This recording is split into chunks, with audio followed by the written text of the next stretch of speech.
Welcome to News in Context. I'm Gina Valeria.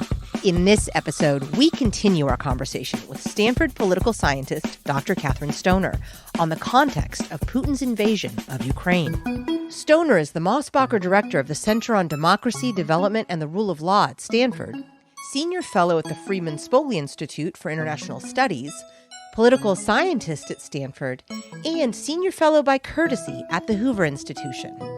Stoner is also the author of Russia Resurrected, Its Power and Purpose in a New Global Order. This is part 2 of my interview with Dr. Stoner. You can hear part 1 at newsincontext.net. As this podcast airs, Putin has simultaneously agreed to pull back troops, but also begun regrouping around Kiev and stepping up assaults on other parts of Ukraine. In addition, Syria has begun sending fighters to Ukraine to support Russian troops. And the U.S. announced additional sanctions, this time on Russian tech companies and networks seeking to evade sanctions.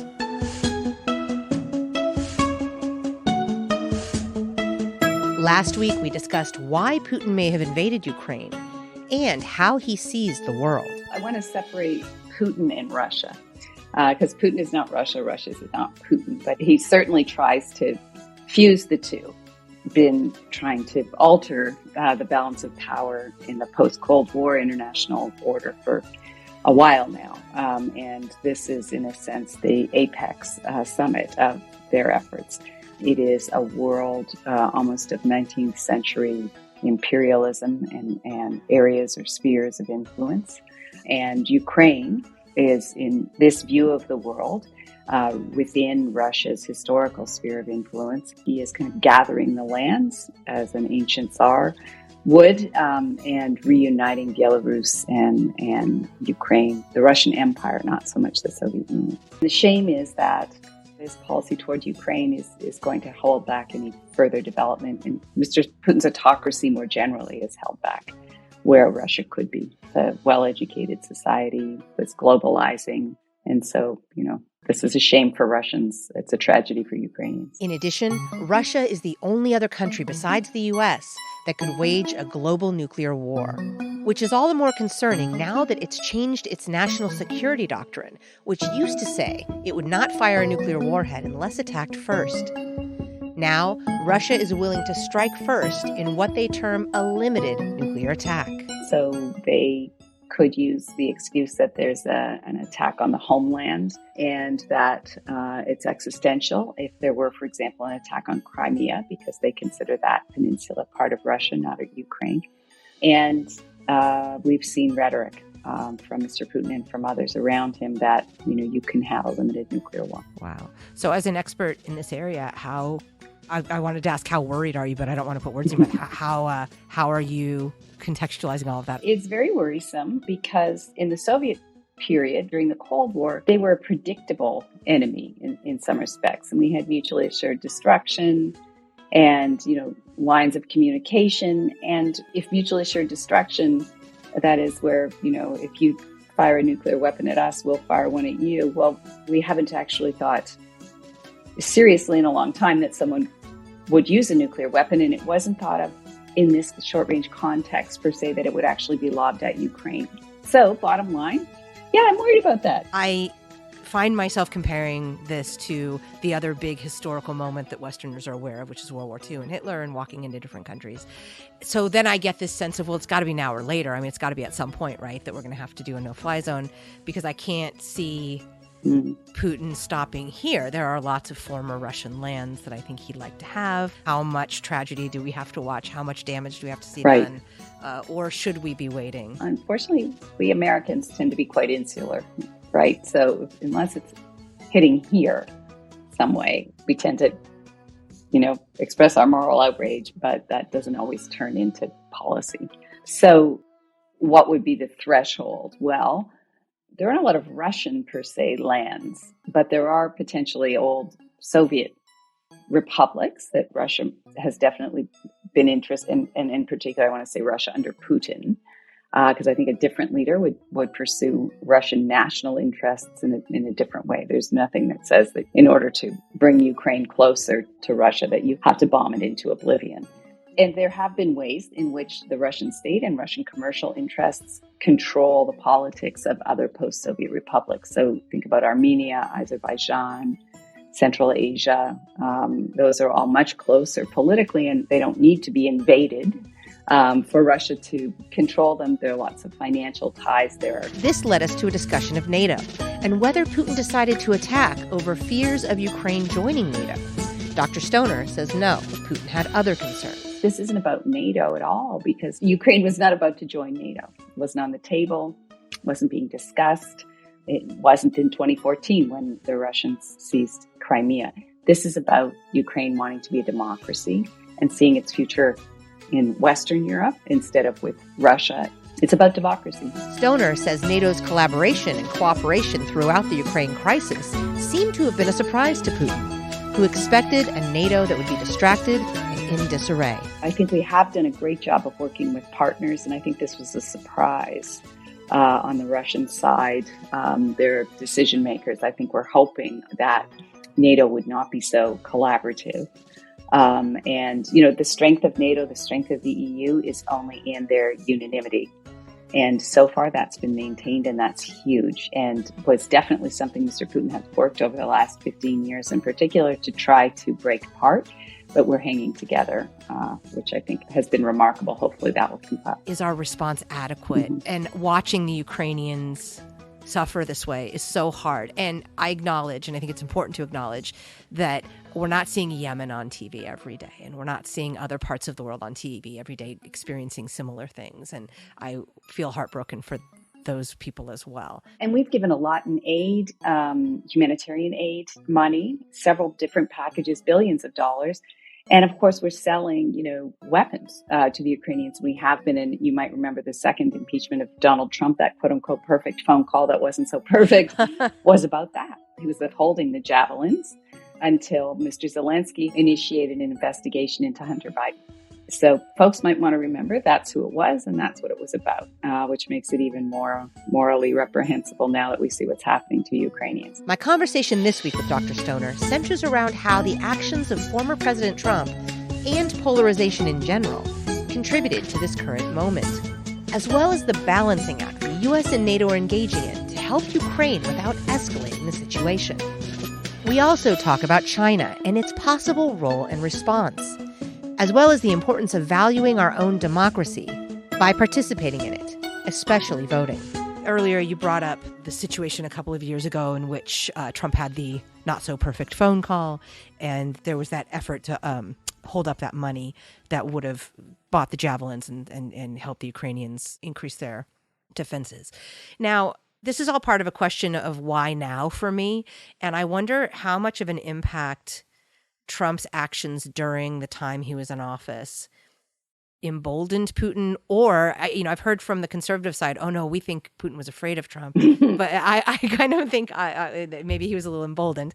So, how much did that embolden Putin, or how much was Putin able to set himself up for this, or was this just going to happen anywhere on this timeline? How much did that dust up in Ukraine over the money hinder Ukraine? So I guess all the kind of questions wrapped into the why now question, sort of looking at that context. There are lots of possible reasons why now that are connected with Putin and his circle, which would include, the sort of power ministries, the Minister of Defense, and then the heads of the internal security and external security, or CIA, FBI equivalents, and the head of their Security Council, who also has a sort of KGB background. So why now? Well, a couple of reasons. One, I think it's not Trump per se. It is the division and polarization within American politics that manifested in Trump, in the election of Trump. Don't forget that the Russians did interfere in our elections. At a minimum, what we know for sure was the data dump, right, from WikiLeaks that they got from the Democratic National Committee. Putin even said this at the summit with Trump in Helsinki. Putin even said, yes, I wanted him to win. So he didn't want Joe Biden to win. He didn't want him to win so actively that he tried to get Zelensky to investigate his son, right? And cause a scandal of some sort for Biden. So who is he afraid of? He wants Trump elected because Trump's a useful idiot. Who didn't he want elected? Didn't want Hillary Clinton elected. He wanted Trump. Why? Well, Trump's terribly inexperienced and didn't know what he was talking about in the KGB. And that is Putin's background. They had this conception of the useful idiot, the person you can flatter and who will be helpful to you. And that's what you referenced earlier with regard to Trump trying to get Russian sanctions lifted, stop U.S. Javelin sales to Ukraine. Trump wanted the sanctions from 2014 removed. Well, Congress, thankfully, Republicans and Democrats took away the authority for him to do that, basically, right? So protected them. So, what did this do? Did this deter Putin?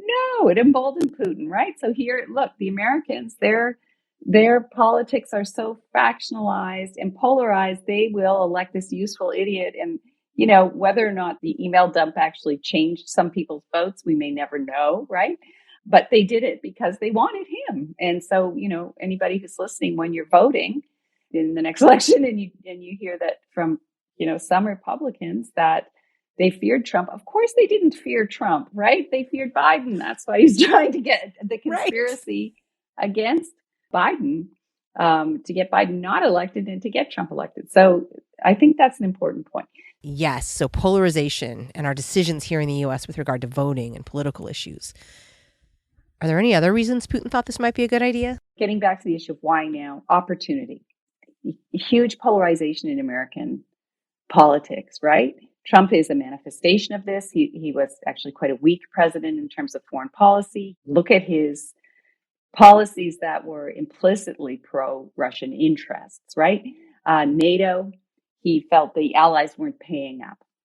Wanted to pull the U.S. out of NATO, pulled the U.S. out of a bunch of other international commitments. Great for Russia. That's great. Have a bad relationship with the European Union. Great. Russia's been trying to break up the European Union, Russia under Putin, for the last 15 years. Terrific. Supportive of Brexit. Excellent. So they were tickled pink. Whether you like Hillary Clinton or not, she had a great line when she spoke here at Stanford was, "It will be Christmas in the Kremlin when Trump is elected." And it was. It was. Wow. So Putin just seemed to get emboldened by what happened in the U.S. under Trump. And he figured, that polarization and distraction was continuing under Biden? I think it's really the opportunity of the polarization in the U.S. and thinking, well, they'll never get it together in terms of a response. And so my opportunity is now for that. And the same with the Europeans. The Chancellor of Germany now off scene, and Germany having trouble in the fall putting together a new government. The government that they did put together, the new chancellor, traditionally many of those ministries are pro-Russia. And then, watching the exit from Afghanistan. And, Russia had a full war chest, had about $650, $billion in foreign reserves. Its economy had started to grow again. And Mr. Putin had for the last 2 years been, very anxious about COVID, sitting largely isolated with just, 3 or 4 guys who all think the same way.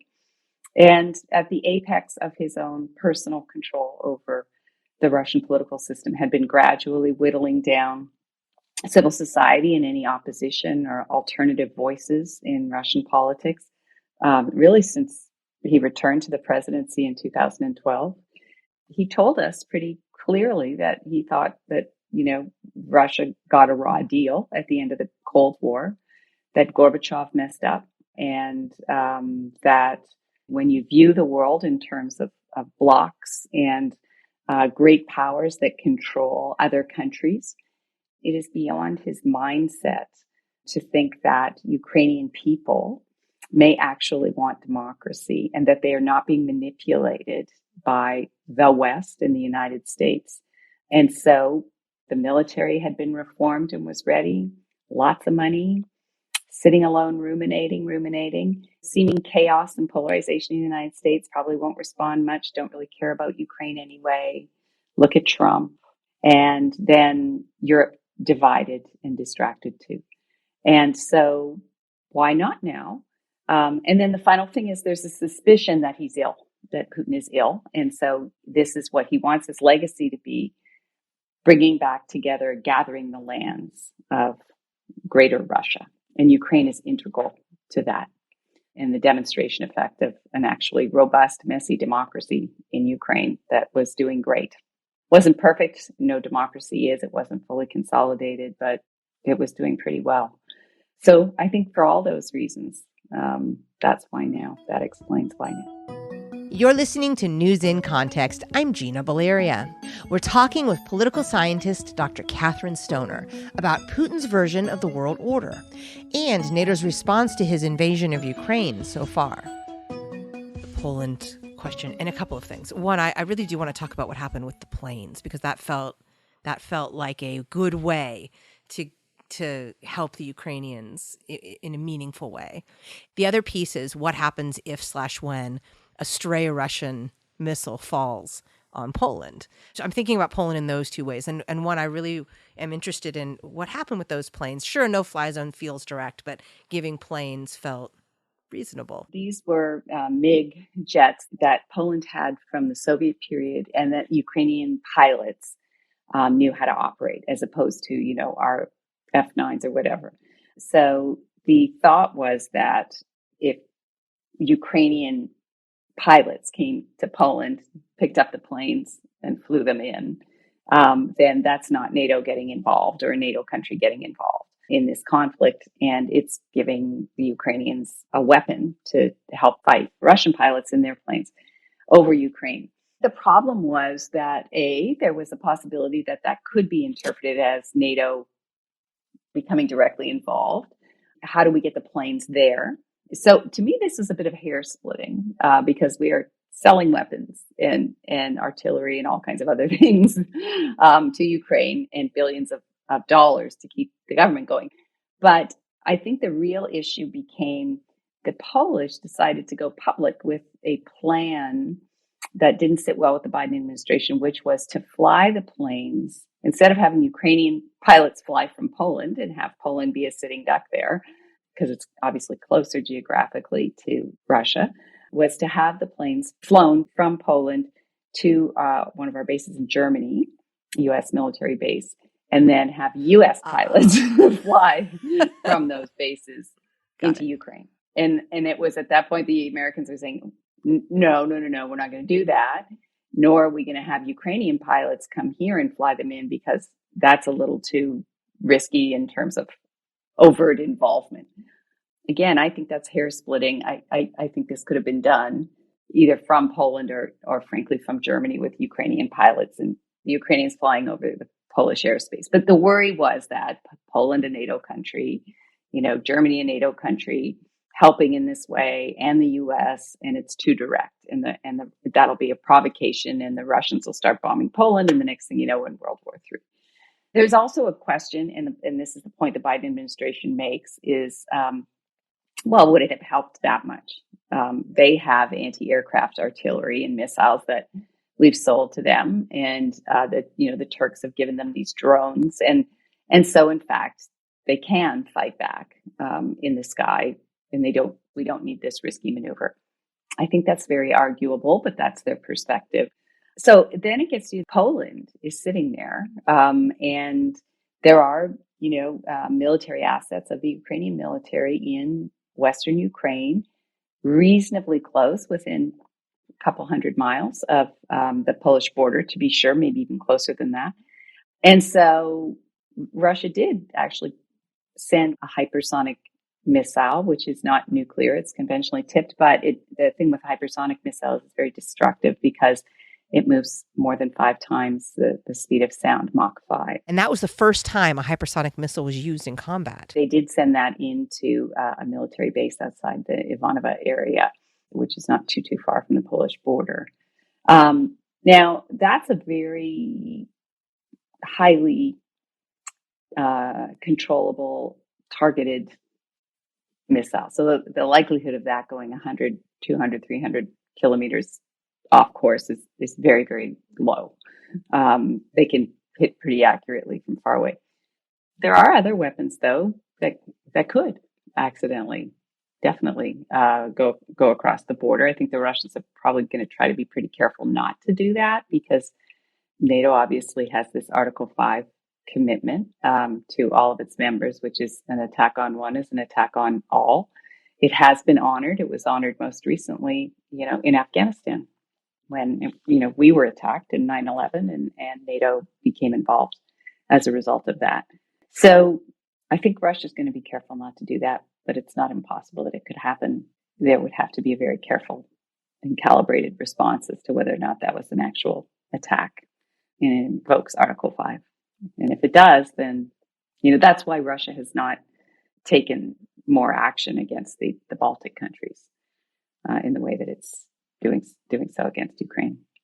But you can now see why Ukraine was interested in joining NATO, right? They might not be in this situation. Clearly. So then my last sort of question area involves China, because China is watching closely. China wants Taiwan. Yeah. What is your estimation, or what is your assessment of China's perspective in all of this, and their hopes and dreams, and how they are or might be orienting themselves to this conflict? So I have a section in my book actually on, where else is Russia sort of powerful or influential? And in China, there is this kind of reciprocal effect. And so in the last 8 to 10 years, Sino-Russian relations have become very warm indeed. And there's a certain interdependence. A lot of people think it's just one way, that Russia needs China, but actually China needs some things from Russia that it can't get that easily from other countries. And one of those things is, again, carbon resources. And that's oil, yes, which you can get from other places. And China can and certainly does buy more oil actually from the Middle East than it does from Russia, but it buys a lot from Russia. And Russia's right there. It's easy to get and it's a reliable supplier. It also buys natural gas, which is a little harder to move around, especially because it comes out of the ground as a gas, right? And then it has to be liquefied. And if you're importing liquefied natural gas, which moves quickly, and then it gets turned back into a gas. And then the third thing is coal, which China is kind of running low on, and Russia has a lot of too. And then the other thing is uranium and the ability to build nuclear power plants, and then weapons. Russia also sells weapons. So there is a question of what China may do. Do you think they'll jump in to help Russia like Syria's doing? Now, we may see the Russian military on the ground right now. I think it's a little overblown that they're not doing that well. They're not doing as well as we'd expected, and the Ukrainians are doing far better, I think, than everyone expected, but they're fighting for their lives, and the Russians seem a little confused about why they're there. Some of the Russian soldiers, anyway, confused and surprised that they're there. But Russians actually make good weapons. We make good weapons here in the US too. We sell more of them than anybody else in the world, but Russia's number 2, and one of their big customers is China. India is another one, by the way. So there's some interdependence, and China's got a lot of money, a big economy. And, Russia needs the investment. And so there's a way around sanctions, to be sure. But, China also has strong trade relations with the U.S. The U.S. owes a lot of money to China. So there's some interdependence in the Chinese-Russian relationship. It's not all one way. That's also true with China and the U.S. There's a little bit of interdependence. Exactly right. Yeah. Very good point. So China moves a little differently in the international system than Russia, and doesn't necessarily have the same kind of sphere of influence issues that Russia does. And I would say Taiwan's a bit of a different case, because remember, we have a one China policy.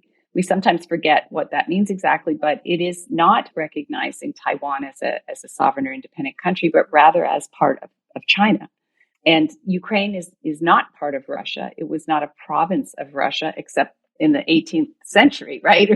And maybe early 19th century, but it's not a province of Russia. We don't have a policy that says it is, right? This is a sovereign and independent country.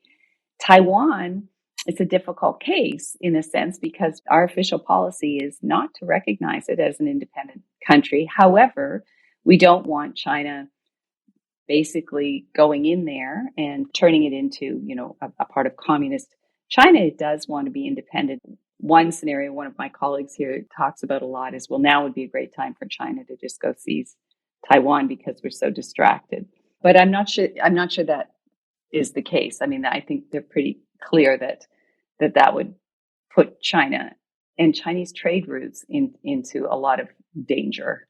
And they may not succeed if we decided to get more involved there. because we still have better weapons than they do, although they're getting better ones. The other thing is, though, China and Russia are both members of the UN Security Council, and they have tended to vote in lockstep in the last 10 or so years.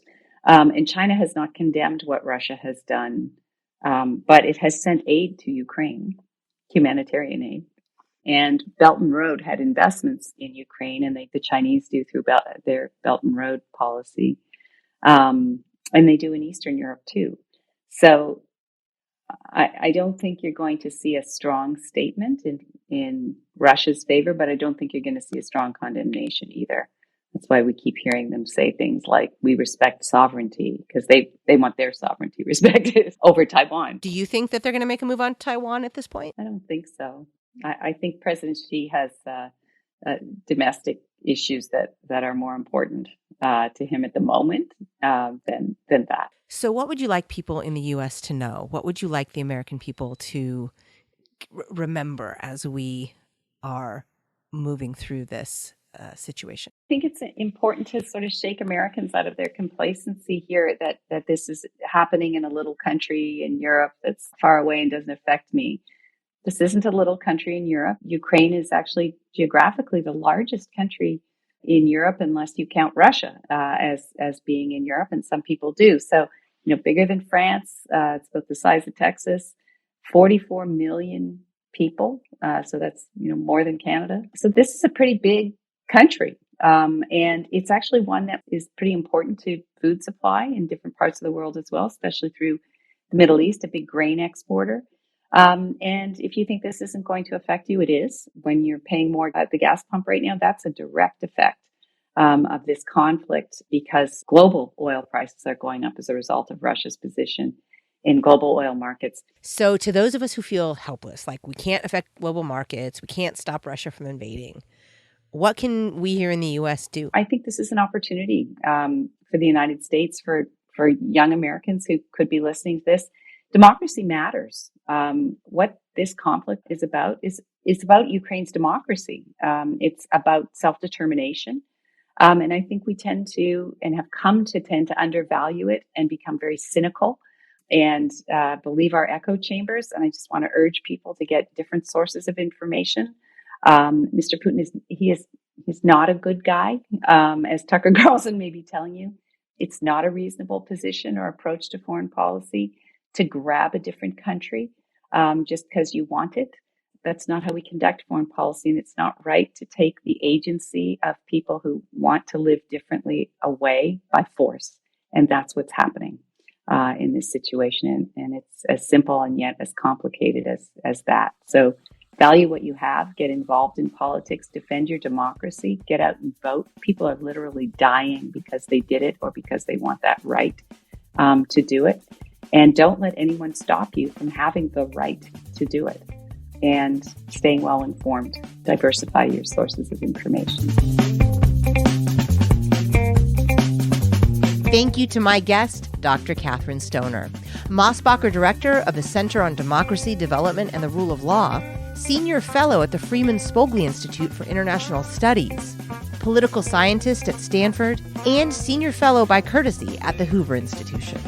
Stoner is also the author of Russia Resurrected, Its Power and Purpose in a New Global Order. This has been part 2 of my interview with Dr. Stoner. You can hear part 1 at newsincontext.net.